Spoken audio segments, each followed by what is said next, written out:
नजर डालेंगे खेलों के मैदान की तरफ। पाकिस्तान, बांग्लादेश और न्यूजीलैंड के दरमियान सह मुल्की T20 सीरीज के शेड्यूल का ऐलान कर दिया गया। सीरीज क्राइस्ट चर्च में 7 से 14 अक्टूबर तक खेली जाएगी। सह मुल्की सीरीज में पाकिस्तान अपना पहला मैच 7 अक्टूबर को खेलेगा। पाकिस्तान और न्यूजीलैंड की टीमें 8 अक्टूबर को मद्दे मुकाबिला आएंगी। फाइनल मैच 14 अक्टूबर को खेला जाएगा। दूसरी जानिब कप्तान कौमी क्रिकेट टीम बाबर आजम ने कहा कि T20 वर्ल्ड कप से कबल सह मुल्की T20 सीरीज में शिरकत करने पर बहुत मसरूर हूँ। मजबूत टीमों के खिलाफ हैगले ओवल क्राइस्ट चर्च में सीरीज खेलने के लिए मुंतजिर हूँ।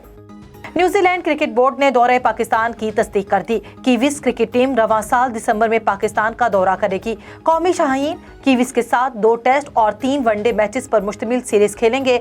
न्यूजीलैंड क्रिकेट टीम आइंदा साल दोबारा पाकिस्तान का दौरा करेगी। ब्लैक कैप्स अप्रैल 2023 में 5 वनडे और 5 T20 पर मुश्तमिल सीरीज खेलेंगे। वाज़ेह है कि न्यूजीलैंड क्रिकेट बोर्ड गुज़श्ता साल कोई मैच खेले बगैर पाकिस्तान से वापस चली गई थी। टेनिस सीजन के तीसरे ग्रैंड स्लैम विंबलडन ओपन के इफ्तिताही रोज बारिश ने रंग में भंग डाल दिया।